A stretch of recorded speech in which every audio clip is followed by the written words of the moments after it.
안녕하세요. 미스터리 수사국입니다. 1964년 6월 30일 새벽 마이애미의 고급 아파트에서 69세의 부유한 사업가 자크 모슬러가 자택에서 39번 찔려 사망했습니다. 그러나 조사 결과는 경찰을 크게 놀라게 했습니다. 사건의 발생하기 훨씬 전부터 자크의 41세인 아내인 캔디스 모슬러는 자신의 친언니의 아들, 즉 그녀의 19세 조카 멜빈 파워스와 불륜 관계에 있었습니다. 자크는 물론 이 사실을 알고 있었고 아내는 멜빈에게 직접 말했습니다. 네가 나를 기쁘게 하는 곳, 그곳은 상상조차 할 수 없을 만큼 대단해. 그러나 자크는 이혼할 용기가 없었습니다. 자크는 유명한 구두쇠로서 자신의 재산을 캔디스에게 나눠줄 생각조차 없었기 때문입니다. 캔디스 역시 이혼할 생각이 없었습니다. 그들은 서로가 죽을 때까지 버티고 있었습니다. 왜냐하면 혼전 계약서에 따르면 부부 중 한쪽이 사망하면 다른 한쪽이 전 재산을 받게 되어 있었기 때문입니다. 그리고 바로 그 시점에 자크는 갑자기 피살되었습니다. 캔디스와 멜비는 막대한 재산 때문에 자크를 살해했을 가능성이 있었을까요? 꼭 그렇지는 않을 수도 있습니다.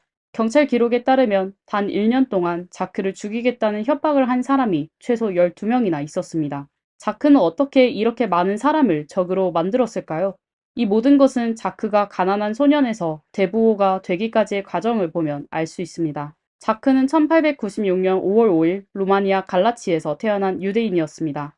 4살 때 자크의 가족은 고향을 떠나 미국 시카고로 이주했습니다. 가난한 집안 형편 때문에 자크는 몇 년 학교를 다니지도 못하고 생계를 돕기 위해 일하러 나갔습니다. 생계를 위해 그는 라살 스트리트에서 신문을 팔고 멀로 스트리트에서는 사탕을 팔았습니다. 재밌게도 시카고에는 도박과 성매매 등 불법 산업이 많았는데 거리에서 일하던 자크는 이들 산업의 운영 방식을 빠르게 터득했습니다. 그리고 나서 그는 티켓을 사서 되파는 일을 전문적으로 했습니다. 점차 자크는 많은 고객들이 생각만큼 부유하지 않다는 것을 알게 되었습니다. 그들은 도박을 하고 싶어 했지만 티켓 비용조차 지불할 수 없는 상황이었습니다. 그래서 자크는 모아둔 자금을 사용해 고객들에게 소액 대출을 제공하기 시작했습니다. 단 몇 년 만에 자크는 개인 대출의 개념을 놀라운 수준으로 끌어올렸습니다. 마침 그 시기에 미국 자동차 산업이 급격히 발전하면서 자크는 이 기회를 빠르게 포착해 높은 이율로 대출 서비스를 제공하여 엄청난 수익을 올렸습니다. 1915년 자크는 뉴올리언스로 이사하여 한 자동차 딜러에서 대출 매니저로 일하게 되었습니다. 2년 후 그는 17살의 현지 소녀와 결혼했습니다. 그 후 몇 년 동안 제1차 세계대전이 발발하면서 자크는 입대했지만 다행히 전쟁터에 나간 적은 없었습니다. 1918년 자크는 자동차 판매와 금융 분야에 계속 투자하면서 중고차 회사를 설립하여 미국 남부에서 가장 초기의 자동차 렌털 기업가 중 한 명이 되었습니다. 1920년대 말까지 자크는 첫 독립 대출 회사를 설립하고 뉴욕, 뉴올리언스, 달라스, 휴스턴 등지에 사무소를 두었습니다. 그러나 돈이 사방에서 들어오면서 위험도 함께 찾아왔습니다. 자크의 대출 모델에 대해 이야기하지 않을 수 없습니다. 대출자의 신용 점수가 낮을수록 대출 이율은 높아집니다. 이 모델은 주로 높은 이율을 통해 고위험 대출로 인한 대출 회사의 손실을 상쇄하는 방식입니다. 물론 대출 상환 불이행을 방지하기 위해 대출자는 대출 회사에 몇 가지 물품을 담보로 제공해야 했습니다. 대출자가 상환을 불이행하면 담보물과 자동차는 회사가 회수하게 됩니다.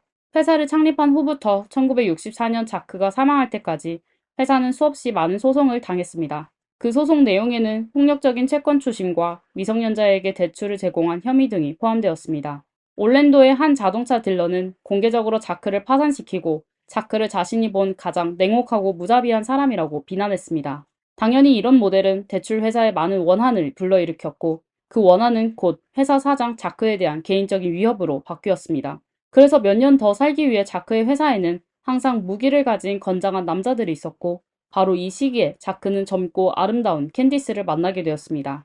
캔디스는 1920년 2월 18일 조지아주 부캐넌에서 태어났습니다. 어머니는 일찍 세상을 떠났고 아버지는 정신적 충격으로 집을 떠나버렸습니다. 캔디스는 다른 미성년 형제 자매들과 함께 외조부모에게 양육되었습니다. 외조부모는 경제적으로 여유가 없었고 나이도 많아 아이들을 돌볼 힘이 거의 없었습니다. 그저 배고프지 않게 먹여줄 정도였습니다. 그래서 1937년 17세의 캔디스는 외조부의 말에 따라 학교를 그만두고 자신보다 11살 많은 남자와 결혼했습니다. 3년 후 캔디스는 아들을 낳았지만 어머니가 되는 것이 그녀에게 행복을 주지는 않았습니다. 갓 20살이 된 그녀는 활기차게 인생을 즐길 나이였지만 남편은 일에 바빠 집에 오면 바로 잠들어 버렸고 캔디스와 함께 외출할 시간도 없었습니다. 캔디스는 좁은 집에 앉아 아이를 가볍게 흔들면서 점점 더 불안해졌고 지금처럼 원치 않는 결혼 생활에 빠져들지 않겠다고 결심했습니다. 1942년 캔디스는 미국 무도회에 참가하여 우연히 부유한 독신남인 윈스롭 록펠러를 만났습니다. 그는 미국의 유명 재벌 가문인 록펠러 가문 출신으로 석유 재벌의 손자였으며 당시 군대에서 복무 중인 유명 인사였습니다. 점차 캔디스와 윈스롭은 떨어질 수 없는 사이가 되었습니다. 남편이 외출할 때마다 캔디스는 아이를 친구에게 맡기고 윈스롭을 만나러 갔습니다. 1943년 봄, 캔디스는 임신하여 딸을 낳았습니다. 윈스롭은 이 딸을 공개적으로 인정하지 않았지만 캔디스에게 일정한 경제적 지원을 제공하여 그녀가 뉴욕에서 모델로 활동할 수 있도록 도왔습니다. 이때 캔디스는 첫 번째 남편과 이혼했지만 윈스롭과 결혼하는 데는 성공하지 못했습니다. 윈스롭은 그의 형처럼 정계에 진출해 아칸소 주지사 선거에 출마하려 했습니다. 사생활을 인정하면 그의 정치 경력이 망가질 것이 분명했습니다. 윈스롭은 결국 유명 여배우와 결혼했지만 사망할 때까지 그의 영향력과 재산을 이용해 캔디스를 도왔습니다. 캔디스의 모든 아이들은 그를 윈 아저씨라고 불렀습니다. 1947년 27살의 캔디스는 예술을 공부하면서 오페라 협회를 위해 부유한 사업가들에게 기부금을 모금했습니다. 그중 한 명이 바로 자크 모슬러였습니다. 앞서 말했듯이 자크는 무일푼으로 시작해 막대한 재산을 모았지만 매우 인색한 사람이었습니다. 그는 수표를 꺼내면서도 심기 불편한 듯 25달러짜리 수표를 썼습니다. 이는 약 3만 5천 원으로 오페라 협회에 약속했던 350달러, 약 48만 원과는 큰 차이가 있었습니다. 며칠 후 캔디스는 아이들과 공원에 놀러 갔다가 자크와 다시 마주쳤습니다. 예상치 못하게 자크는 어색하게 캔디스 뒤를 따라다니며 데이트를 해보지 않겠냐고 물었습니다. 6개월 후 1949년 5월 20일 캔디스와 자크는 플로리다에서 결혼식을 올렸습니다. 이때 자크가 이전 결혼을 끝낸 지 불과 2주도 채 되지 않은 시점이었습니다. 3개월 후 자크 부부는 뉴욕에서 출발해 신혼여행을 시작했습니다. 하지만 여기서 짚고 넘어가야 할 점은 자크가 인색한 사람임에도 불구하고 어린 아내 캔디스를 위해서는 돈을 아끼지 않았다는 것입니다. 신혼여행이 끝난 직후 자크는 많은 돈을 들여 휴스턴의 약 2만 평방미터에 달하는 거대한 저택을 샀습니다. 이 저택은 거의 56개의 방을 가지고 있으며 대지 면적은 5,128평방미터에 달했습니다. 마침 이때 자크의 금융 제국이 빠르게 성장하고 있었고 대출 회사 외에 부동산 업계에 진출하여 보험 회사를 설립했습니다. 1957년 자크는 일리노이 주의 두 은행을 인수하였고 그의 투자 포트폴리오에 또 다른 안전장치를 추가했습니다. 자크는 점점 더 부유해졌고 점점 더 신중해졌으며 일상적으로는 스포트라이트를 피하면서 자신의 사업을 연구했습니다. 반면 캔디스는 매우 활동적이었습니다. 그녀는 다양한 행사에 참석하고 유명인사를 초청해 파티를 열고 자신이 좋아하는 단체에 기부했습니다. 자크의 돈은 그녀의 성공을 위한 발판이 되었고 그녀의 사진은 다양한 신문의 사회면에 자주 실리며 큰 화제를 모았습니다. 그러나 이것만으로는 그녀에게 충분하지 않았습니다. 캔디스는 어머니 역할을 좋아해서 자크와 더 많은 아이를 낳고 싶어 했습니다. 그러나 자크는 전 아내와 네 번째 아이를 낳은 후 정관수술을 받았습니다.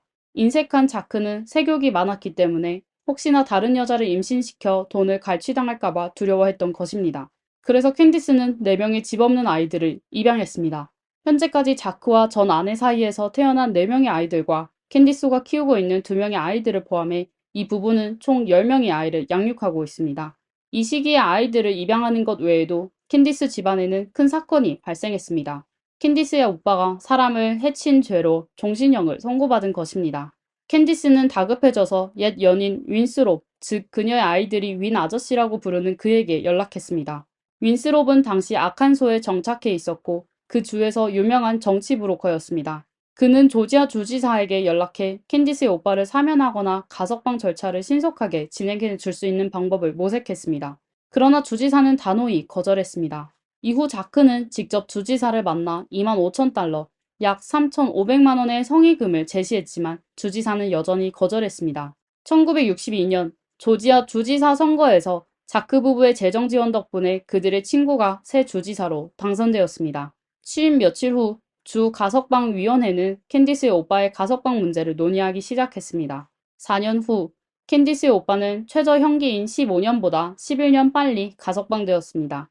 가석방위원회의 한 위원은 이 사건이 전적으로 자기 방어 사건이라고 주장하며 캔디스의 오빠가 무죄 판결을 받아야 한다고 변호했습니다. 한편 캔디스의 친조카 멜빈도 사건에 휘말렸습니다. 멜빈은 1942년 1월 13일 알라바마에서 태어났으며 캔디스의 친언니의 아들입니다. 그는 키가 크고 검은 머리와 발달된 근육을 가졌으며 성격이 다혈질이었습니다. 하지만 그가 가진 것 중 가장 유명했던 것은 그의 성적 능력이었습니다. 고등학교 시절 그는 자신이 얼마나 많은 여자들과 관계를 가졌는지 그리고 자신의 능력이 얼마나 대단한지 자주 자랑하곤 했습니다. 1960년 멜빈은 고등학교를 졸업하고 전문 범죄 조직에 합류하여 사기로 생계를 꾸렸습니다. 1961년 8월 멜빈은 노인 사기 혐의로 90일간 복역했습니다. 사실 멜빈이 그의 이모 캔디스를 일찍 기억해냈다면 아마도 그는 감옥에 가지 않았을 겁니다. 캔디스는 돈으로 모든 문제를 해결했을 테니까요.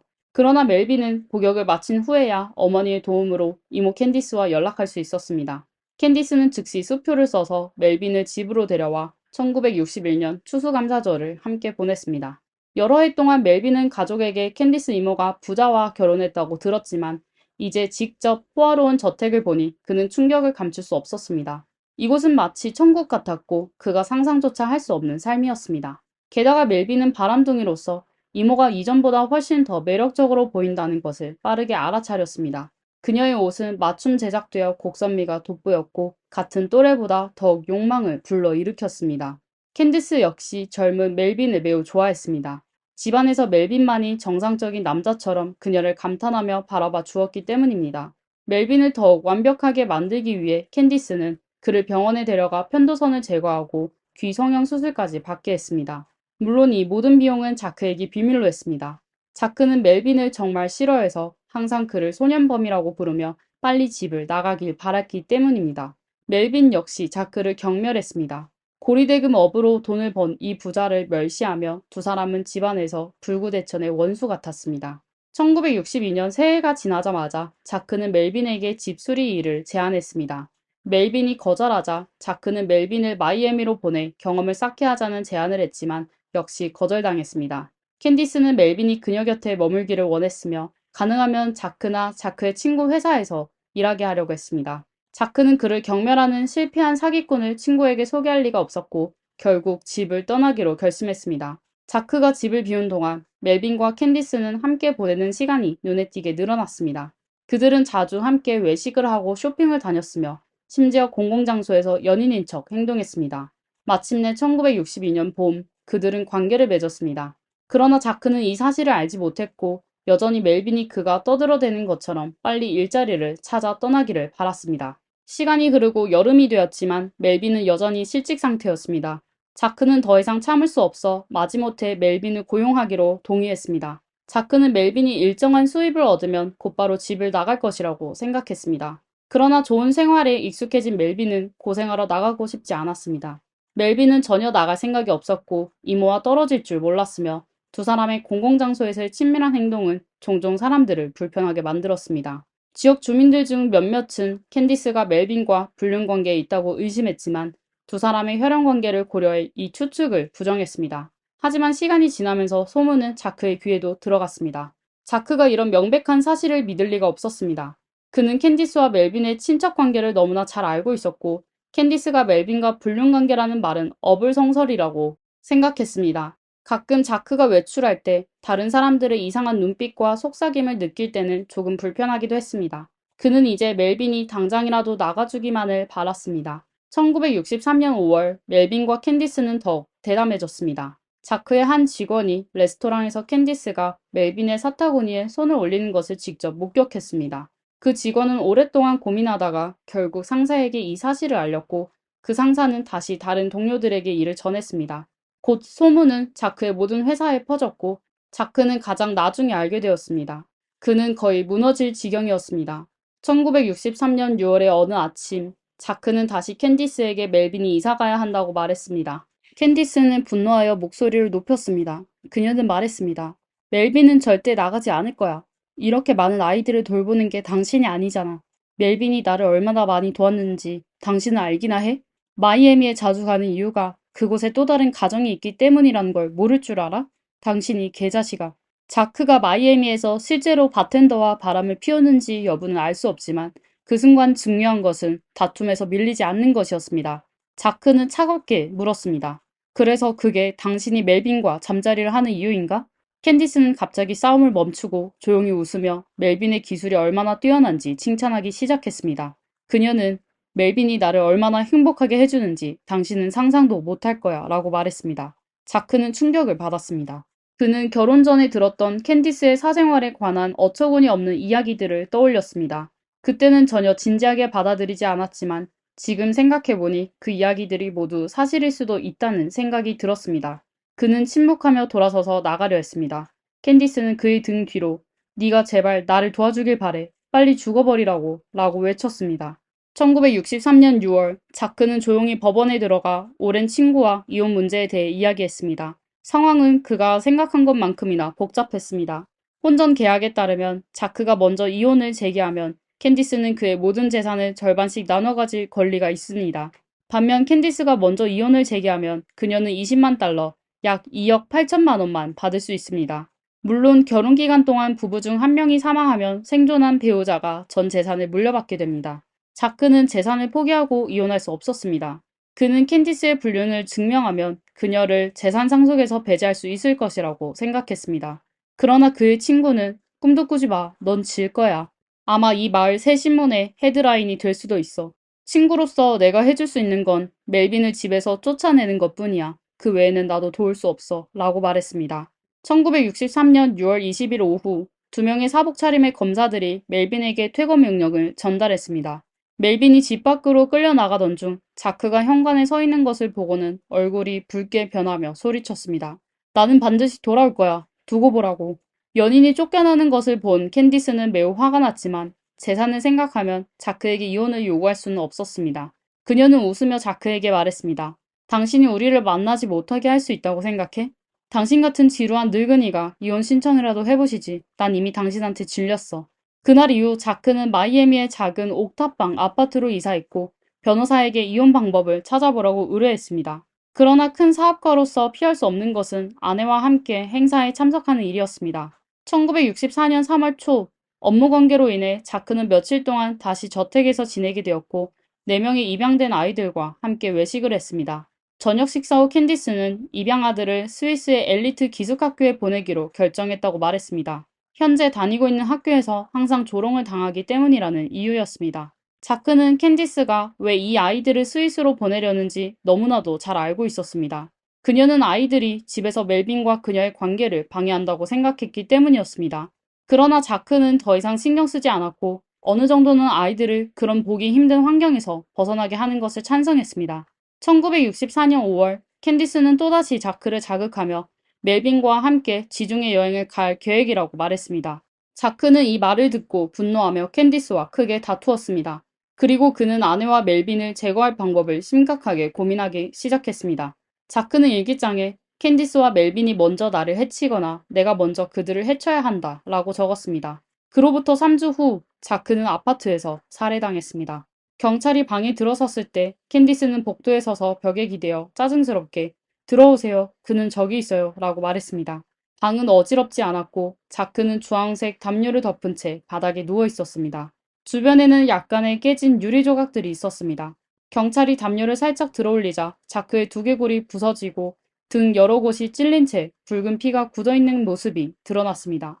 자크는 이미 오래전에 사망한 상태였습니다. 경찰이 이상하게 여긴 것은 처음에 캔디스는 별로 슬퍼하는 것 같지 않았지만 담요가 열리자마자 갑자기 울음을 터뜨린 것입니다. 캔디스의 몇몇 아이들이 침실에서 나왔는데 그들의 표정은 매우 무덤덤해서 마치 바닥에 누워있는 사람이 그들의 아버지가 아니라 낯선 사람인 것처럼 보였습니다. 캔디스의 말에 따르면 사건 당일 밤 12시 45분에 그녀는 아이들과 함께 마이애미 중심부의 호텔로 우표를 사러 갔습니다.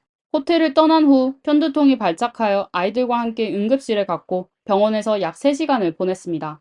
이 시간대는 바로 그녀의 남편이 살해된 시간대와 일치합니다. 새벽 3시 45분에 그녀와 아이들이 집에 돌아왔을 때 아파트에 불이 켜져 있었고 자크가 밤새 책을 읽고 있을 것이라고 생각했습니다. 그러나 문을 열자마자 자크가 담요에 쌓인 채로 누워있는 것을 보았습니다. 하지만 문제는 여기에 있습니다. 경찰은 범인이 왜 이렇게 많은 시간을 들여 피해자를 포장했는지 이해할 수 없었습니다. 범인은 캔디스나 아이들이 피해자의 잔인한 시신을 보고 심리적 충격을 받을까봐 두려워한 것일까요? 또한 캔디스는 왜 한밤중에 호텔로 우표를 사러 갔을까요? 이것은 너무 비상식적입니다. 그리고 캔디스는 왜 새벽 2시에 어린아이들을 병원에 데려갔을까요? 그녀가 일부러 알리바이를 만들려고 한 것은 아닐까요? 경찰은 계속 질문하려 했지만 캔디스는 더 이상 대답하기를 원하지 않았습니다. 그녀는 경찰에게 의도적으로 남편은 자동차 금융업에서 40년간 일했어요. 얼마나 많은 사람들의 차를 끌고 가고 얼마나 많은 사람들을 파산시켰는지 몰라요. 범인이 그들 중 한 명일 수도 있죠. 라고 말했습니다. 캔디스의 말이 일리가 있었습니다. 자크의 몸에는 여러 군데 자상과 구타 흔적이 있었고 범인은 분명히 자크에게 큰 원한을 품고 있었습니다. 이것은 단순한 무작위 사건이 아니라 계획된 복수형 살인이었습니다. 캔디스는 이어서 말했습니다. 약 1년 전 자크가 병에 걸려 유럽으로 치료를 받으러 갔어요. 그런데 돌아온 후 성격이 크게 변해서 자주 젊은 남자들과 어울렸어요. 경찰은 놀랐습니다. 자크가 동성애자였을까요? 자크의 이웃은 경찰에게 사건 전후로 자크의 집 개가 갑자기 짖기 시작했다고 말했습니다. 마치 누군가 집에 침입한 것 같았습니다. 몇 분 후 자크의 집에서 소란스러운 싸움 소리가 들렸고 자크는 나에게 이러지 마 라고 외친 것 같았습니다. 그 후 개 짖는 소리는 점점 더 커졌고 이웃은 조심스럽게 문을 열어봤습니다. 바로 그때 키가 큰 남자가 계단을 뛰어내려와 흰색 쉐보레 차에 올라타는 것을 보았습니다. 그날 밤 늦은 시간에 사건에 중대한 돌파구가 생겼습니다.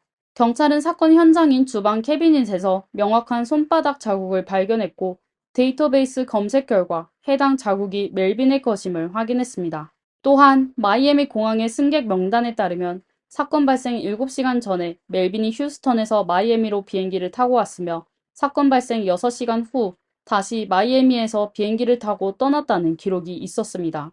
이 짧은 시간 동안 멜빈은 즉시 주요 용의자가 되었습니다. 만약 멜빈이 진범이라면 캔디스가 공범일 가능성도 있을까요? 캔디스가 방문한 병원의 간호사는 경찰에게 사건 발생 전에도 캔디스가 편두통으로 자주 병원에 왔다고 말했습니다. 그녀는 항상 아이들을 데리고 왔으며 이는 병원 직원들에게 익숙한 일이었습니다. 하지만 사건 당일 밤에는 한 남자가 간호사실에 여러 번 전화를 걸어 캔디스를 찾았다고 합니다. 전화는 대략 30분에서 40분 간격으로 걸려왔고 통화는 2분이 채 되지 않아 캔디스가 전화를 끊었습니다.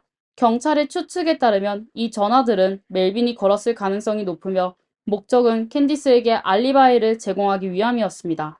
캔디스는 자크의 시신을 발견한 후 즉시 경찰에 신고하지 않고 먼저 자크의 개인 의사에게 연락했으며 30분이 지나서야 경찰에 신고했습니다. 이 시간 동안 무슨 일이 있었던 걸까요? 마지막으로 사건 당시 흰색 쉐보레 차량에 대한 조사 결과 그 차량은 자크의 회사 소유였으며 사건 발생 며칠 전 회사 직원이 멜빈에게 넘겨준 것으로 밝혀졌습니다.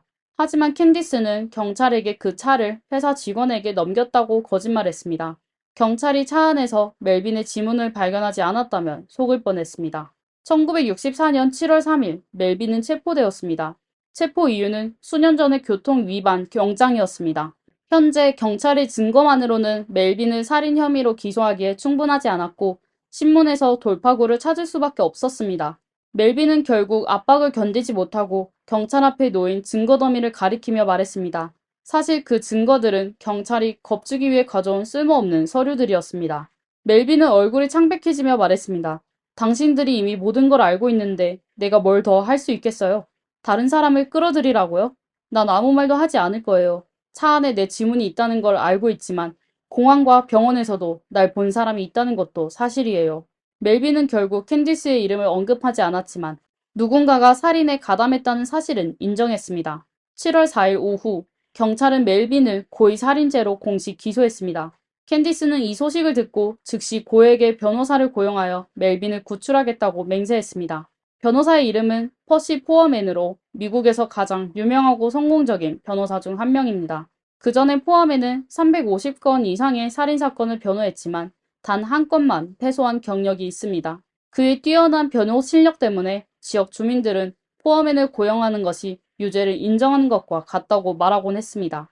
그렇지 않다면 왜 그렇게 변호에 자신이 없겠느냐는 것입니다. 포어맨은 스스로도 농담으로 그들이 정말로 유죄라면 내 변호사 비용이 그들에게 가장 큰 처벌이 될 것이다 라고 말하곤 했습니다. 포어맨의 변호사 비용은 상당히 비쌌습니다. 자동차 한 대가 3,000달러, 약 414만 원일 때 포어맨의 기본 수입은 20만 달러에 달했습니다. 캔디스의 개인 자산은 동결된 상태였고 자크의 재산이 유언 검증을 통해 해제되어야만 접근할 수 있었습니다. 다행히도 캔디스의 개인 금고에는 자크가 생전에 준 다양한 보석들이 있었고 그 가치는 10만 달러를 넘었습니다. 포엄에는 캔디스가 그에게 보석을 건네줄 때의 표정이 남편의 죽음에 대해 이야기할 때보다 훨씬 더 슬퍼 보인다는 것을 알아차렸습니다.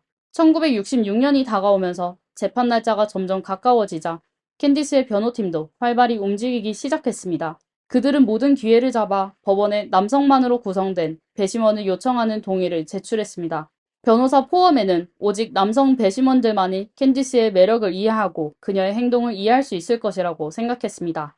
1966년 2월 1일 자크 살인 사건에 대한 재판이 공식적으로 시작되었습니다. 캔디스는 시상식에 참가하는 것처럼 우아하게 차려입고 기자들의 포위 속에서 법정으로 들어갔습니다. 처음 보기에는 경찰이 승리를 확신하는 듯 보였습니다. 범죄 현장과 의심스러운 차량에서 멜빈의 지문이 발견되었고 취소된 수표와 항공사 기록도 사건 당시 멜빈이 마이애미에 있었음을 증명했습니다. 멜빈의 옷에서도 빨간 자국이 발견되었고 무엇보다도 검찰은 멜빈의 자백 녹음을 가지고 있었습니다.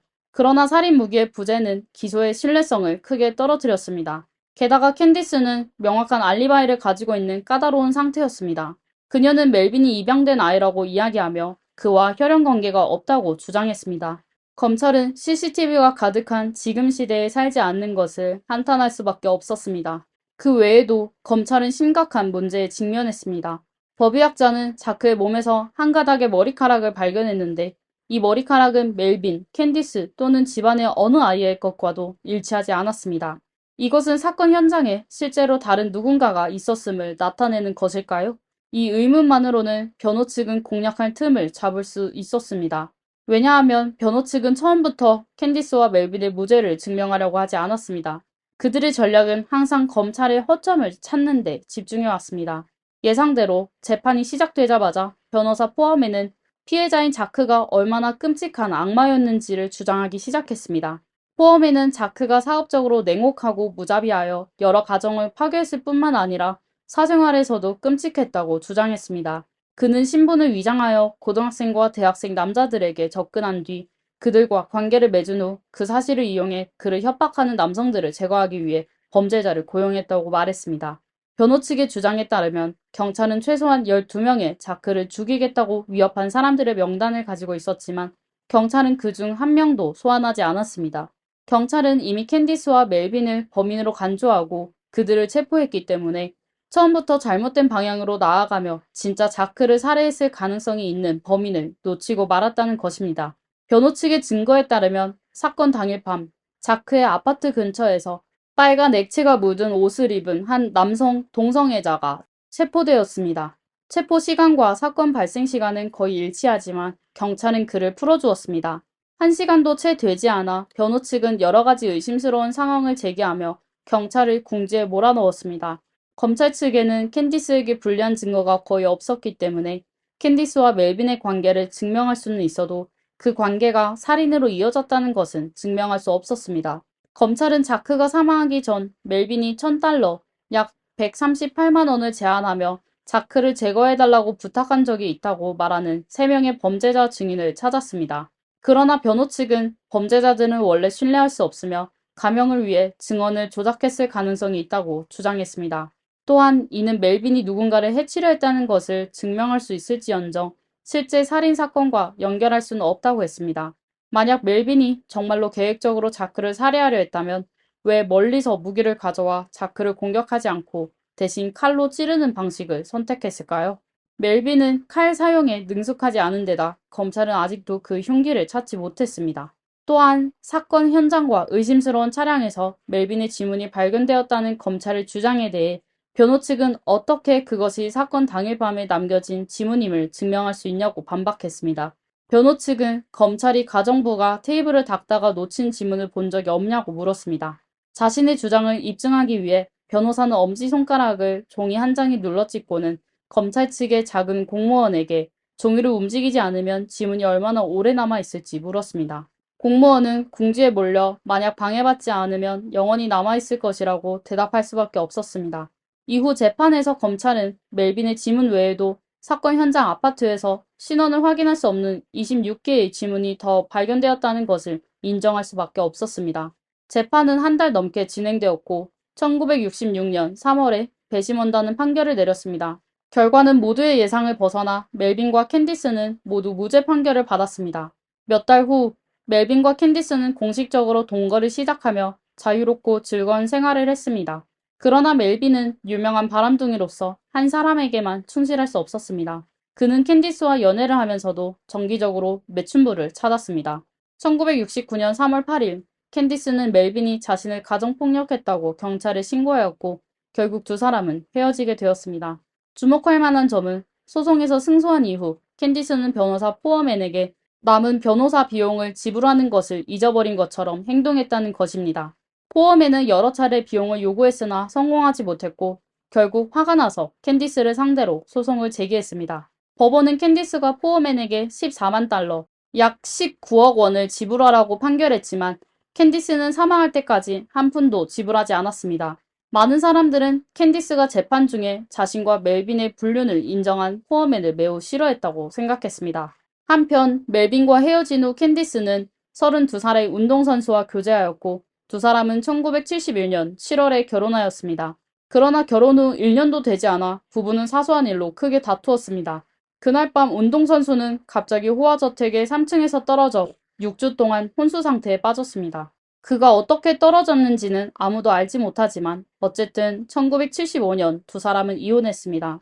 운동선수는 3년간의 법정 다툼 끝에 캔디스로부터 165만 달러, 약 23억 원을 받아낼 수 있었습니다. 1976년 10월 25일, 캔디스는 마이애미로 회의를 주재하러 갔습니다. 그날 밤 10시에 편두통이 재발하여 의사가 찾아와 두 번의 돌란틴 주사와 한 번의 페네르간 주사를 놓았습니다. 새벽 1시경, 캔디스는 꿈에서 깨어나 어렴풋이 몇 개의 캡슐을 더 복용했습니다. 오전 9시 50분, 캔디스는 약물 과다 복용으로 사망한 것으로 확인되었으며 장례식은 3일 후에 열렸습니다. 예상치 못하게도 34살의 멜빈은 캔디스를 마지막으로 배웅하기 위해 특별히 찾아왔습니다. 캔디스의 유언에 따라 그녀는 자크의 곁에 묻혔습니다. 그녀는 자신이 사랑하는 남자와 영원히 함께하고 싶다고 말했습니다. 캔디스가 사망할 당시 그녀의 개인 자산은 1억 달러, 약 1380억 원에 달했습니다. 그녀는 자크가 남긴 유산을 3배로 불렸지만 재산을 10명의 아이들에게 공평하게 나누지 않았습니다. 대신 대부분의 재산을 그녀의 친딸에게 남겼고 일부는 친아들과 가장 어린 양자에게 남겼습니다. 다른 아이들에 대해서는 그들은 나에게 자식으로서의 관심, 사랑, 애정을 보여주지 않았다고 말했습니다. 멜빈은 결국 2010년 10월에 사망했으며 그 이전에는 부동산 개발을 통해 억만장자가 되었습니다. 하지만 시장이 불안정해지면서 멜빈은 파산을 선언할 수밖에 없었고 큰 부침을 겪은 후 다시 부동산 사업에 뛰어들어 작은 규모의 회사를 운영했습니다. 조사에 따르면 멜빈은 평생 결혼하지 않았고 자녀도 없었습니다. 자, 이것으로 이번 사건의 모든 과정을 마칩니다. 시청해주셔서 감사합니다. 제 영상을 좋아하신다면 좋아요와 구독을 잊지 말아주세요. 다음 영상에서 다시 뵙겠습니다. 나는 돈을 너무나 원해요. 돈을 위해서라면 무엇이든 할 수 있을 것 같아요. 어떻게 해야 할까요? 그는 12살 때 인신매매범에게 납치되었고 2년 후에 도망쳐 집으로 돌아왔습니다. 그러고 나서 그는 자신이 직접 인신매매범이 되기로 결심했습니다. 그는 먼저 자신의 친어머니를 팔아버렸습니다. 그 후 2명의 여동생도 팔아버리고 이미 팔려가서 임신 중이던 어머니를 되찾아왔습니다. 그리고 나서 어머니가 막 낳은 아이도 팔아버렸습니다. 이는 그의 사악한 인생의 시작에 불과했습니다. 안녕하세요. 미스터리 수사국입니다. 오늘은 중국에서 연쇄 사건을 저지르고 조직을 조종하여 77명의 생명을 앗아간 악질 범죄자 펑미아오지 아지에 대해 이야기하려고 합니다. 1966년 9월 아지가 태어났습니다. 그의 고향은 산시성 산양현입니다. 아버지는 게으르고 탐욕스러웠고 집안은 어머니 혼자 유지하고 있었습니다. 당시 농지에서는 곡물이 생산되지 않아 생존을 위해 아지와 그의 아버지는 그걸로 생계를 이어갔습니다. 9살 때 집안 사정이 좋아지면서 아지는 드디어 초등학교에 입학하게 되었습니다. 그러나 1978년 12살이 된 아지는 집이 너무 가난해 학업을 중단하고 길거리에서 구걸을 하며 살아야 했습니다.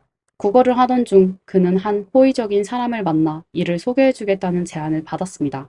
아지는 즉시 동의하고 그 사람을 따라 차에 올랐습니다. 하지만 그 차는 인신매매범의 차였습니다. 결국 인신매매범은 500위안, 약 9만 5천 원의 그를 허난성의 한 가정에 아동 노동자로 팔았습니다. 아지는 인신매매범이 돈을 세며 기뻐하는 얼굴을 보고도 별다른 감정을 느끼지 않았습니다. 그는 자신이 어디에 있는지 신경 쓰지 않았고 그저 밥을 먹을 수 있는 곳을 찾고 싶었습니다.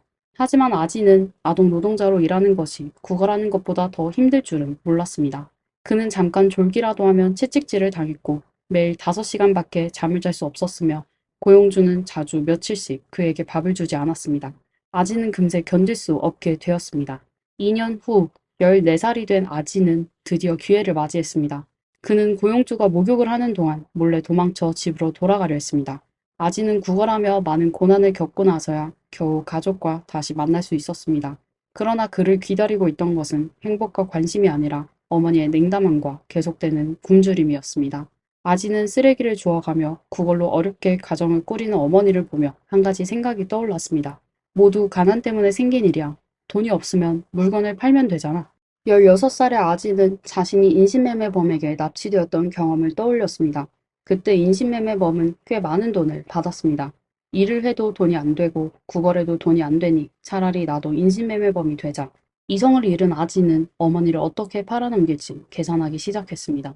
아지는 자신이 납치되었을 때의 속임수 방법을 어머니에게 사용했습니다. 그는 외출하는 동안 많은 사람을 알게 되었다고 거짓말하며 장수성에 가정부를 구하는 집이 있는데 월급도 높고 식사와 숙소도 제공되며 환경도 좋다고 말했습니다. 그는 어머니와 함께 그곳에 가서 돈을 벌고 싶다고 했습니다. 다만 그곳에서는 몇 년 동안 계약을 맺어야 한다고 했습니다. 배불리 먹고 싶은 어머니에게 이러한 요구는 전혀 문제가 되지 않았습니다. 그래서 어머니는 흔쾌히 동의했습니다. 하지만 사실 아지가 선택한 구매자는 한 노총각이었습니다. 아지는 어머니를 데리고 장수성에 도착했습니다. 구매자와 아지는 눈짓으로 신호를 주고받았습니다. 이때 아지는 아무것도 모르는 어머니를 바라보며 상대방이 건네주는 돈을 받을지 말지 망설이기 시작했습니다. 돈을 받으면 어머니를 다시는 볼 수 없을 테니까요. 그러나 그는 잠시 망설이다가 곧바로 웃으며 상대방이 건네준 현금을 받았습니다. 떠나기 전 아지는 어머니에게 안심하라고 말하며 자신이 어머니를 데리러 올 것이라고 약속했습니다. 집으로 돌아가는 길에 아지는 어머니를 팔아 번 300위안, 약 5만 7천 원을 들고 있었습니다. 이 돈은 당시 중국에서 한 노동자의 반년치 월급에 해당하는 큰 돈이었습니다. 아지는 매우 기뻐하며 웃었고 그는 한 번도 이렇게 많은 돈을 본 적이 없었습니다. 이 돈은 그가 1년 내내 굶지 않고 지낼 수 있을 만큼 충분했습니다. 보통 사람에게는 이는 인간의 도덕적 한계를 넘어선 행동이었습니다. 그러나 아지에게는 이것이 시작에 불과했습니다. 그가 다음에 저지른 일들은 이보다 훨씬 더 비인간적이었습니다. 아지는 어머니를 팔아 돈을 벌고 기쁜 마음으로 고향으로 돌아갔습니다. 그는 몇 근의 고기를 사서 가족에게 좋은 식사를 대접했습니다. 아버지가 어디서 돈이 났냐고 물었습니다. 평소 집에서는 묽은 죽조차 먹기 힘들었는데 고기를 먹게 되었으니 말입니다. 아지는 차분하게 대답했습니다. 엄마가 이모에게 가서 큰 돈을 벌려고 했어요. 떠나기 전에 저에게 12안을 주면서 2년 후에 다시 돌아오겠다고 했어요. 가족 모두는 어머니에게 친여동생이 주주현에 살고 있으며 그곳에서 잘 지내고 있다는 것을 알고 있었습니다. 그래서 모두 아지의 말을 믿었습니다. 시간이 흘러가면서 아지는 돈을 몰래 숨겨두고 아무에게도 알리지 않았습니다. 아버지와 여동생이 때때로 배가 고파서 기절할 지경이 되어도 그는 절대 돈을 꺼내 먹을 것을 사지 않았습니다. 그러나 거짓말은 언젠가 들통나기 마련입니다. 어머니가 오랫동안 집에 돌아오지 않자 아버지는 의심하기 시작했습니다. 아지가 어머니를 팔아버린 지 1년 반이 지나자 아버지는 집안의 적막함을 더 이상 참을 수 없게 되었습니다. 그는 여러 차례 아지에게 엄마가 어디에 있는지 물었고 부자간에 자주 다투고 심지어 몸싸움도 벌어졌습니다. 결국 아버지는 아내의 여동생 집으로 가서 아내를 데려오기로 결심했습니다. 아지는 이 말을 듣고 당황했습니다. 만약 아버지가 진짜로 가면 자신이 어머니를 팔아버린 사실이 드러날 것이 분명했기 때문입니다. 그는 어머니를 데려와야 했습니다. 그러나 사람을 이미 팔아버리고 돈도 받았으니 어떻게 해야 할까요? 아지는 초조해하며 또 하나의 놀라운 생각을 떠올렸습니다. 차라리 여동생을 팔아서 돈을 벌고 그 돈으로 어머니를 데려와야겠다. 이 생각이 떠오르자마자 아지는 아버지에게 자신이 어머니를 데려오겠다고 바로 동의했습니다. 그러나 그는 여동생들이 집에서 굶주리는 것이 안타까워 여동생 둘을 데리고 가겠다고 했습니다. 아버지는 생각해 본 후 그 말이 맞다고 여겨 아지가 여동생들을 데리고 출발하도록 했습니다. 이때 아지의 아버지는 이것이 딸들을 마지막으로 보는 것임을 전혀 알지 못했습니다. 곧 아지는 여동생들을 데리고 장수성에 도착했습니다. 그는 처음 어머니를 팔았던 구매자를 찾아가 다시 높은 가격에 여동생을 그 노총각에게 팔고 어머니를 되찾았습니다. 이번 거래를 통해 그는 또다시 300위안, 약 5만 7천 원을 벌었습니다. 아지는 어머니를 되찾아온 후 마치 연극을 하듯이 울면서 어머니를 끌어안고 자신이 어머니를 많이 그리워했으며 앞으로는 어머니를 잘 모시겠다고 말하며 어머니의 용서를 받았습니다. 그렇게 해서 그는 어머니를 집으로 데려왔습니다. 실종된 여동생들에 대해서는 아지가 그녀들이 부유한 집에 입양되었다고 설명했습니다. 그러나 아지의 사악함은 여기서 멈추지 않았습니다. 그 당시 어머니는 구매자의 아이를 낳은 상태였는데 일이 들통날까 두려워 아지는 이 이복 동생도 팔아버려 600위안, 약 11만 4천 원을 벌었습니다. 이때 아지는 이미 성인이 되어 있었고 더 이상 집에서 구걸하며 살고 싶지 않았습니다. 그는 외출하여 일을 해서 돈을 벌고 싶었습니다. 그래서 가족을 팔아 번 돈을 여비로 사용하여 일을 찾아 나섰습니다. 아지는 교육을 받지 못해 많은 일자리에 받아들여지지 않았고 어렸을 때부터 배불리 먹지 못해 키가 158cm에 불과하고 체중도 50kg이 되지 않았기 때문에 무거운 육체 노동을 할 수도 없었습니다. 아지는 다른 방법을 찾아야 했습니다. 그는 자신을 고아라고 주장하며 여러 곳에서 도제로 들어가 기술을 배우려 했습니다. 이 기간 동안 아지는 많은 친구를 사귀고 몇 가지 기술도 배웠습니다. 1989년 23살의 아지는 친구의 소개로 주주현 신자이 향의 한 외로운 노인에게 입양되었습니다. 그 노인의 이름은 왕젠후이였고 그는 아지를 매우 아꼈습니다. 왕젠후이는 아지를 자신의 친아들처럼 여겼고 자전거 수리 기술을 전수해 주었으며 아지의 이름을 왕홍더로 바꿨습니다. 노인은 아지가 과거의 비참한 경험을 잊고 관대한 마음으로 새로운 삶을 맞이하기를 바랐습니다. 아지는 이 이름을 매우 좋아했는데 이 이름은 그가 마침내 평범한 삶을 가지게 되었음을 의미했습니다. 그는 매일 자전거를 수리하며 돈을 벌었습니다. 시간이 지나면서 왕젠호이는 아지를 완전히 믿게 되었고 몇 년 동안 모은 저축을 아지에게 맡기며 자신을 부양해 줄 것을 부탁했습니다. 그러나 돈을 받은 아지는 다시 비인간적인 모습으로 변했습니다. 어느 날 왕젠호이가 갑자기 병이 나서 급히 돈이 필요했을 때 아지는 상징적으로 5위안, 약 950원을 줄 뿐이었습니다. 노인은 매우 상심하여 그 후로 아지와의 관계를 끊었습니다. 1990년 아지는 주즈현에서 호씨 밑에서 일하던 중 호씨의 딸과 사랑에 빠졌습니다. 그러나 호씨는 아지가 너무 가난하다는 이유로 이 결혼을 반대하고 아지를 가게에서 쫓아냈습니다. 이후 아지는 여자친구를 속여 함께 도망쳤고 자전거 수리로 가족을 부양했습니다. 비록 생활은 어려웠지만 가족의 삶은 점차 나아지고 있었습니다. 6년 동안 아지의 아내는 두 아들을 낳았습니다. 그러나 자전거 수리만으로는 아지의 가족이 생활하기에 여전히 어려움이 많았습니다. 가난을 두려워한 아지는 다시 나쁜 생각을 품고 주변 사람들을 납치해 팔 계획을 세웠습니다. 그는 아내를 팔지 않았습니다. 아내는 출산 능력이 있고 그의 생활을 돌볼 수 있으며 그의 생리적 요구를 해결해 줄 수 있어 큰 이용 가치가 있었기 때문입니다. 그래서 아지는 아내가 집에 없을 때 겨우 1살 된 막내 아들을 팔아버렸습니다. 아지는 아들을 팔 때도 매우 계획적이었습니다. 그는 어린아이는 아무것도 모르기 때문에 아이가 없는 가정에 팔면 더 높은 가격을 받을 수 있다고 생각했습니다. 나이가 좀 더 든 아이는 남겨두었다가 커서 자신을 부양하게 할 생각이었습니다. 아내가 이 일을 물었을 때 아지는 대충 거짓말을 지어내어 아내를 속였습니다. 하지만 팔아버린 아이의 돈은 금방 두 사람에게서 쓰고 말았습니다. 이때 아지는 주변에 팔 사람이 더 이상 없다는 것을 깨달았습니다. 아지는 계속해서 납치 사업을 하는 것이 지속적으로 돈을 버는 방법이 아니라는 것을 반성하기 시작했습니다. 그래서 그는 다른 방법으로 돈을 벌어야 한다고 생각했습니다. 1996년 아지는 산시성의 불법 금 재련 조직에 가입했습니다. 처음에는 아지가 조금의 돈을 벌었지만 조직의 인원이 늘어나면서 그의 몫은 점점 줄어들었습니다. 그래서 아지는 더 대담한 계획을 세우기 시작했습니다.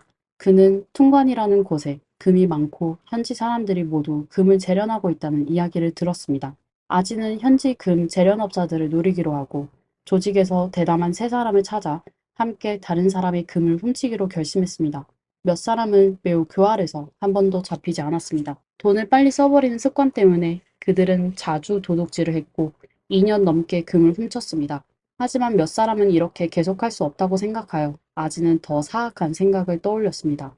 차라리 집에 들어가서 강도질을 하자. 어차피 여기 집집마다 돈을 숨겨놓고 있으니. 1997년 아지는 자오샤오쥔, 왕텐싱, 장젠, 자오샤오빈 등과 만나 금 재련업자들을 털기 시작했습니다. 그들은 연속적으로 강도와 여성 강간 등의 범죄를 저질렀습니다. 아지는 평소에 다른 사람들과 거리를 두며 자신의 자세한 상황을 절대 밝히지 않았습니다. 곧 그는 딩윈하오, 수샤오핑, 그리고 스천 출신의 고츠와 함께 새로운 조직을 결성하여 범죄를 계속했습니다. 1998년 2월 14일 새로운 조직은 퉁관현에서 첫 번째 살인사건을 저질렀습니다. 범죄 과정에서 일부 구성원이 여성 피해자와 강제로 관계를 가졌지만 아지는 이런 일에 참여하지 않았습니다. 그러나 그는 증거를 없애기 위해 살아남은 사람을 남기지 말자고 제안했습니다. 이는 조직의 범죄 성격을 단순한 강도에서 살인 조직으로 바꾸는 것이었습니다. 이들의 범죄 원칙은 집에 들어가 강도질을 한 후 반드시 피해자와 관계를 갖고 살아남은 사람을 남기지 않는 것이 되었습니다. 1998년 3월 8일 새벽 1시경 아지 일행은 한 가정집에 도착하여 철망치로 문을 부수고 집 안으로 들어갔습니다. 그들은 집주인의 손발을 묶고 폭행을 가했는데 그 과정에서 실수로 집주인을 죽이고 말았습니다. 그들이 겨우 얻어낸 것은 반쯤 새 것인 노란색 재킷 한 벌뿐이었습니다. 이는 그들을 만족시키기에 충분하지 않았습니다. 새벽 2시경 아지는 얼굴을 가리고 마을의 또 다른 가정집에 갔습니다. 그는 집안의 부부가 깊이 잠든 것을 확인한 후 재빠르게 뜰 안으로 들어갔습니다. 그는 남편을 심하게 때려 중상을 입히고 이 부부를 침대 시트로 묶었습니다. 이후 그는 장롱에서 현금 100위안을 찾아내고는 신속히 도망쳤습니다. 전체 과정은 20분도 걸리지 않았습니다.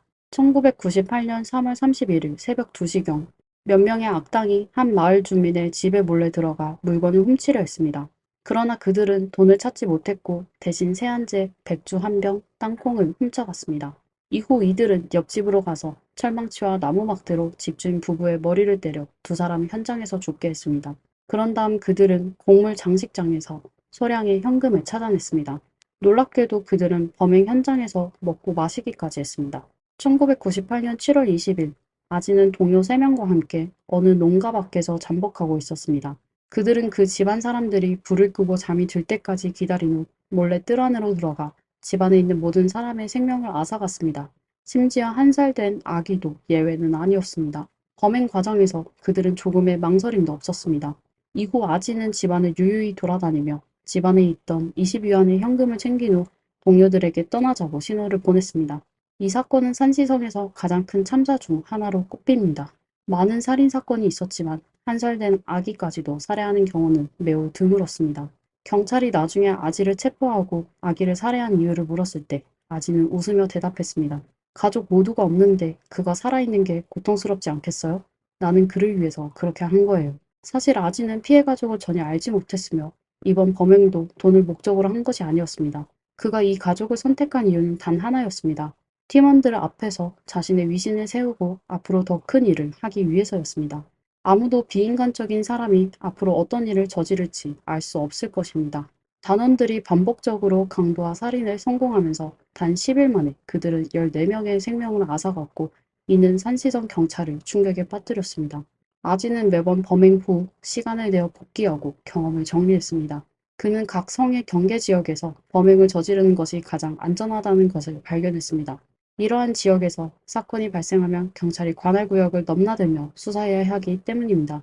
아지는 경찰이 협력하는 동안 단원들과 함께 다른 장소로 이동하여 범행을 계속했습니다. 그래서 아지는 몇 명과 함께 허난성으로 가는 기차에 올랐습니다.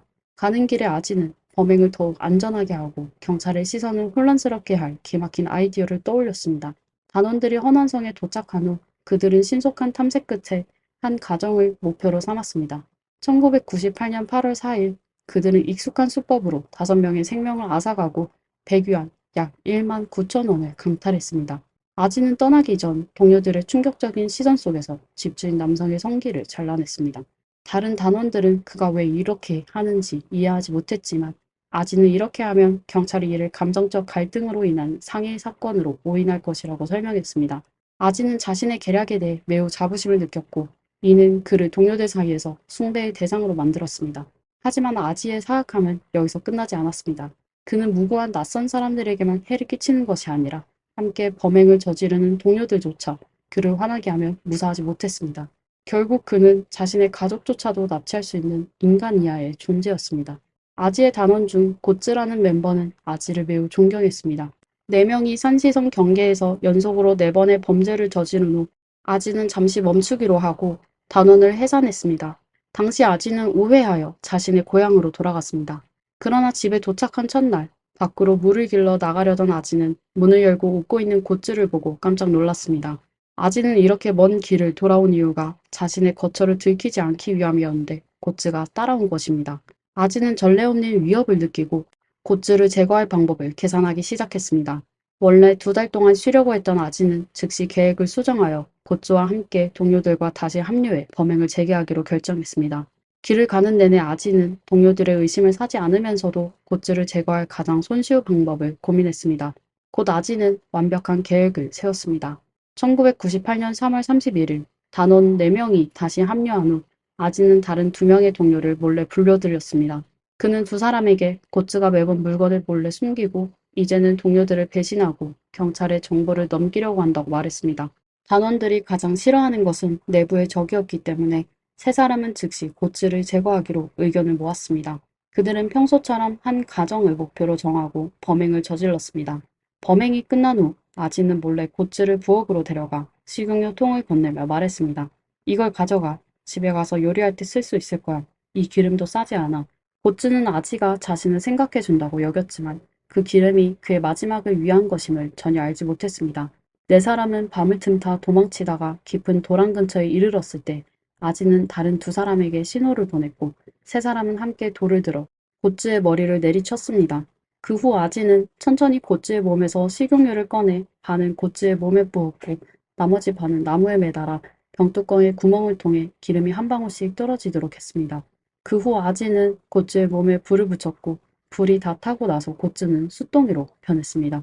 고츠를 제거한 후 아지는 나머지 2명에게 새로운 규칙을 세웠습니다. 그는 나는 여러 지방에 방언을 구사할 수 있어서 경찰의 시선을 혼란스럽게 할 수 있다. 앞으로는 내 지시에 따라 행동하라고 말했습니다. 아지는 반복된 범행을 통해 다음과 같은 규칙을 정리했습니다. 금, 은, 보석과 현금만 훔치고 쉽게 처분할 수 없는 물건은 절대 가져가지 않는다. 아지는 여성 피해자에 대한 성적 욕구 해소에 참여하지 않으며 참여하는 사람은 절대로 체액을 남기지 않는다. 구성원 간에 서로의 정보를 캐묻지 않아야 하며 이는 구성원이 체포되어 자백하는 것을 방지하기 위함이다. 범행 도구와 가면은 반드시 집안에 있는 물건을 사용해야 한다. 아지 일당은 매우 높은 빈도로 범죄를 저질렀습니다. 첫 번째 집에서 범행을 마친 후 그들은 즉시 차를 타고 60km 떨어진 곳으로 가서 계속해서 범죄를 저질렀습니다. 2사건의 간격은 24시간을 넘지 않았으며 그 사이에는 아지가 일당을 데리고 상황을 탐색하는 시간도 포함되었습니다. 처음에 그는 돈을 위해 사람을 해쳤습니다. 하지만 범죄가 점점 늘어나면서 아지는 다른 사람의 생명을 지배하는 쾌감에 중독되기 시작했습니다. 단순히 사람을 해치는 것만으로는 만족하지 못하고 점점 더 병적인 생각을 가지게 되었습니다. 아지가 사후 처리를 맡으면서 일당은 더욱 대담해졌습니다. 그들은 허난성과 산시성의 경계에서 이동하며 범죄를 저질렀습니다. 1998년 8월 14일 일당은 산시성으로 돌아와 3명의 생명을 앗아갔고 천위안 약 19만 원을 강탈했으며 여주인은 성폭행을 당했습니다. 1998년 8월 17일 일당은 다시 3명을 해치고 강도질을 시도했으나 이웃에게 발각되었습니다. 어쩔 수 없이 그들은 신속히 도망쳤습니다. 돈을 훔치지 못한 아지는 매우 화가 났습니다. 그는 즉시 일당을 데리고 새로운 목표를 찾아 마음의 짜증을 풀기로 했습니다. 하루 만에 그들은 인근 마을의 또 다른 가정을 찾아 4명의 생명을 앗아갔습니다. 이후 아지는 범행 빈도에 따라 집주인의 성기를 잘라내어 감정적 갈등으로 인한 상해 사건으로 위장했습니다. 동시에 2명의 동료는 젊고 아름다운 여주인을 보고 이미 사망한 그녀에게 성적 욕망을 발산했습니다. 이후 그들은 200위안 약 3만 8천 원을 챙겨 범행 현장을 떠났습니다. 8월 20일 그들은 같은 수법으로 범행을 저질러 한 가족 3명의 목숨을 앗아갔습니다. 그들은 3,000위안, 약 57만 원을 강탈한 후 기분이 좋아진 몇몇은 땅굴을 파고 이웃집에 들어가 그 집도 털었습니다. 11월 6일, 그들은 산시성 지역에 전병 가게를 노렸습니다. 몇 명은 한 가족 3명의 생명을 앗아가고 사망한 여성과 관계를 가졌으며 2,000위안, 약 38원을 강탈했습니다. 몇 차례의 범행이 순조롭게 이루어지자 그들은 더 많은 범행을 저지르기로 결정했습니다.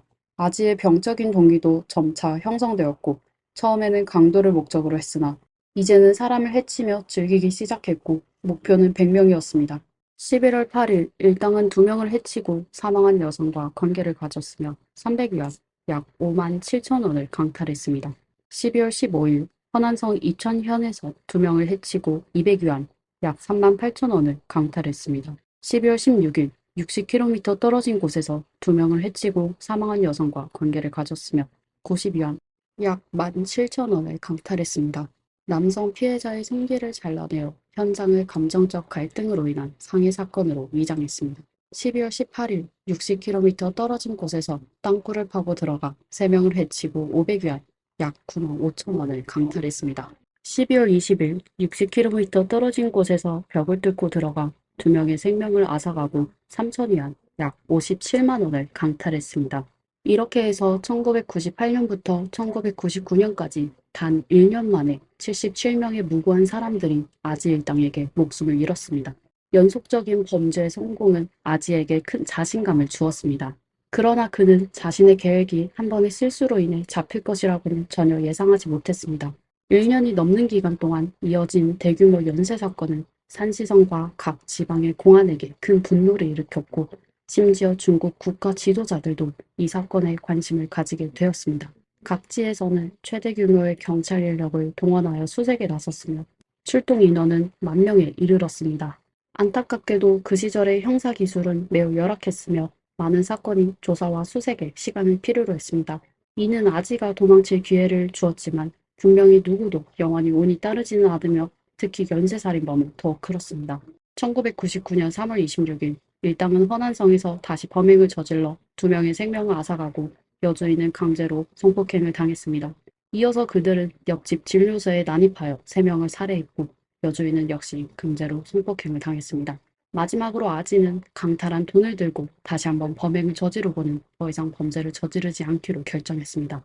아지 자신도 이렇게 계속하다가는 신원이 드러나기 쉽다는 것을 알고 있었습니다. 그러나 그는 경찰이 반성하고 실수를 수정하는 효율성을 과소평가했습니다. 1년이 넘는 기간 동안 각 성에서 별도로 조사를 진행했지만 성과가 없자 경찰은 여러 성이 협력하여 공동조사를 진행하기로 결정했습니다. 많은 형사 전문가들의 신속한 조사를 통해 마침내 경찰은 실마리를 찾게 되었습니다. 그중 중요한 실마리는 1999년 1월 아지의 손에서 간신히 살아남은 피해자가 제공한 것이었습니다. 그가 제공한 단서로 경찰은 아지를 특정할 수 있었습니다. 한편 아지는 여전히 자신의 계산에 빠져 있었습니다. 그는 경찰과 맞서고 싶었고 자신의 범행 속도만 빠르다면 경찰을 이기고 자신을 잡을 수 없을 것이라고 생각했습니다. 4월 11일 오전 10시 아지가 다음 범행 장소로 가기 위해 옷을 입고 준비하던 중 현장에 도착한 경찰에 의해 현장에서 체포되었습니다. 경찰이 20분만 늦게 도착했어도 아지는 이미 남쪽으로 가는 기차에 탔을 것입니다. 아지는 체포된 후에도 여전히 솔직하지 않았습니다. 그는 처음에는 아무 말도 하지 않고 10시간 동안 단식하며 이후에는 거품을 물고 아픈 척을 했습니다. 하지만 공안국장 유신생은 그의 속임수를 일찌감치 간파했습니다. 그는 직접 아지를 신문하며 아지의 남아있는 인간성을 이용해 그의 내면을 자극했습니다. 아지는 평생 다른 사람 전혀 신경 쓰지 않았지만 자신의 아들에 대해서만은 비교적 잘 대해주었습니다. 결국 공안국장 유신생은 아이에게 1,000위안의 생활비를 주겠다는 이유로 아지의 적개심을 없앴습니다. 그리고 아지의 집에서 발견된 작물을 이용해 아지의 자백을 성공적으로 이끌어냈습니다.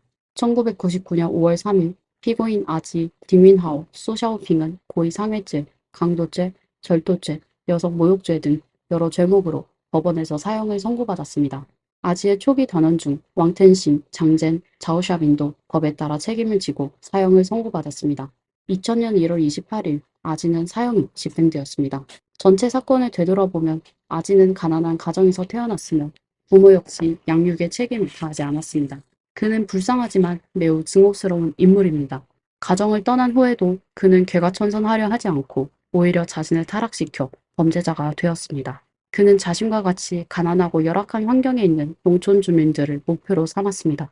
그의 눈에는 인간의 생명이 몇십 위안의 가치도 없었습니다. 아지는 어린 시절의 고난을 자신을 변호하는 이유로 삼겠지만 이는 전혀 설득력이 없습니다. 사실 아지의 본명은 펑마우지로 3살 때 어머니가 그를 사찰에 맡겼기 때문에 붙여진 이름입니다. 초등학교에 들어갈 때 선생님이 그의 이름을 바꾸어 주었습니다. 아지에게는 친동생도 있었고 그 역시 사찰에서 자랐습니다. 두 사람 모두 배고픔을 견디며 구걸을 했습니다.